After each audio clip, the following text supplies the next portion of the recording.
Bob, what are you doing? We're getting ready to do some preventative maintenance on our Onan Generator. Hey guys. I'm Bob. I'm Barb. Together we make up HetteshWorld. You can't leave Bob alone for a second. He's always going to be doing something. What is the preventive maintenance on the generator going to be? The RV, you always got something to do. So today is going to be an oil change.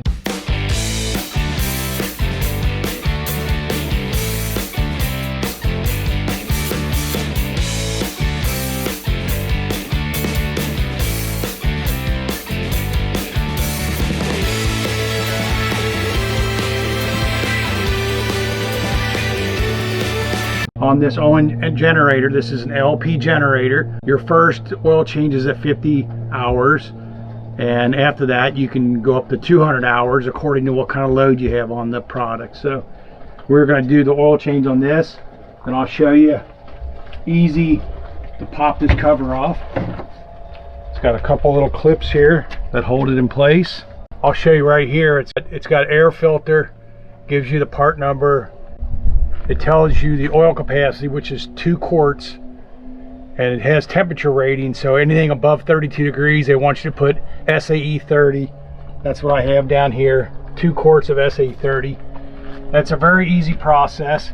This is your fill, so that's where you'll fill and that's where you check your oil.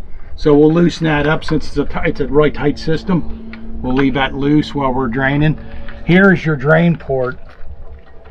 So this, you just basically, it's got a little cock on here. You just loosen this up and it'll drain out the bottom. It'll drain straight out of a tube. They make it really simple to change oil on this. I got these off of Amazon. They're the oil filters for the unit. The only difference on this is I put mesh underneath here, and I'll take you underneath here and show you. But I put mesh under here to keep the varmints out on the camper. I have to loosen these up because there's our oil filter right there. And the drain is right here. That will drain down and drain into our pan. It's only 2 quarts of oil. One thing I wanted to mention, I'm not sure if I mentioned earlier, but this is an LP generator, so it doesn't run off gasoline or diesel. So there's real no carburetor maintenance on this. But if you do have a unit that has gas and diesel, the carburation may need some attention too. The other thing I wanted to mention was it does have an air filter, and it's underneath this cover. And I checked, our filter is in very good shape, and as you can see, the filter is like brand new, so it will not be needing any kind of service. But if you do have one that's got a lot of hours on it, you definitely want to check on that. Make sure that you change this air filter. Yep. Or if you're in a real dusty climate, yep, you'll want to change it more often. If you're out west where it's dusty, or Florida. The other thing you want to do with the generator is you want to run this and get it to operating temperature, and then maybe make sure it's under a load. Let it run for maybe 10-15 minutes. That'll get your oil nice and warm and circulated, so when you drain it, you get all the oil out of the crankcase. I do have this screen here to keep out pests, so I had to pull that away. This is our oil filter right here. That has to come off, and then this is our drain port that's going to drain our 2 quarts of oil out of the crankcase. So let's get started on it. This pan's probably a little overkill because I use this for changing the oil on the motorcycle too. So we will loosen this cap. This is our fill cap, and also to check our oil level. Since this is a pretty tight, I'll pull that cap off. This petcock here we're going to open up.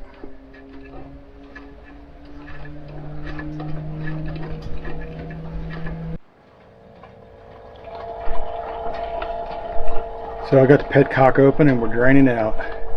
So you don't have no kind of drain plug you got to worry about. It drains straight out of a tube, and you can have a small jug to catch the oil. Dump the oil back into my jugs, and I return it to AutoZone, and they'll recycle it for you. Since I don't have a oil filter wrench, this is easy to access with a pair of channel locks. I'll break this filter loose.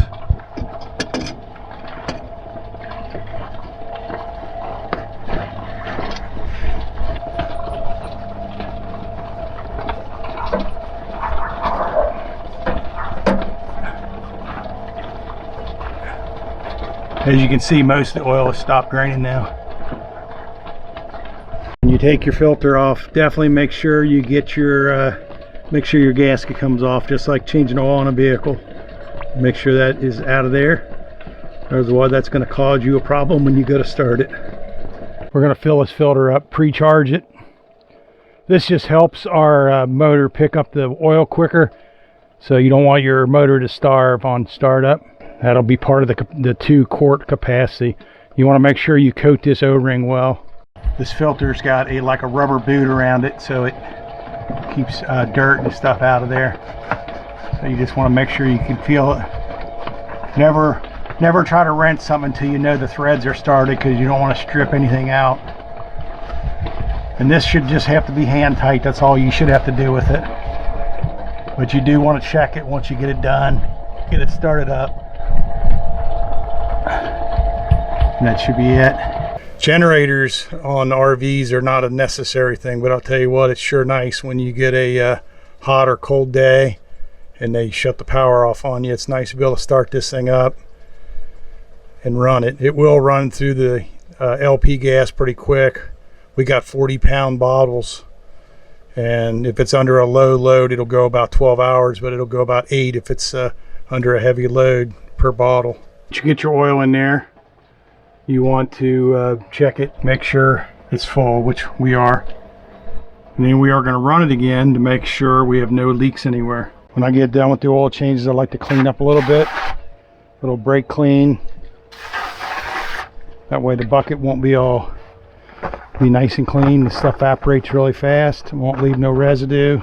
Periodically you want to run your generator at least once a month, around 15 minutes under a load, so you want to make sure it's ready to go when you need it. You need to record your hours so you know what type of run time you get on the generator. Our one control actually records that. That's how I record it. Otherwise you just kind of keep an idea how much time you actually run the generator, so you know when it's ready for its next oil change. This is a nice, easy, probably about an hour project, I would say.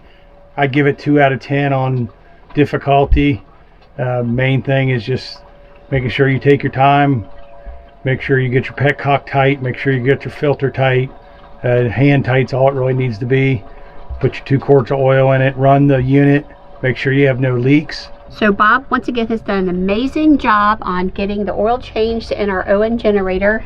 Bob, super proud of you. I'm giving you a thumbs up. Thank you. So we're asking you guys to give us a thumbs up as well. That helps push us up in the YouTube algorithm. We want you to like, we want you to smash up that notification bell. Bob, of course, wants you to give us your comments. Let us know, do you change your oil on your truck? Do you change your oil on any of your vehicles, motorcycles, your own generator? Do you change oil on that? Let us know. And remember, we're HetteshWorld. Come travel in our incredible world. Bye!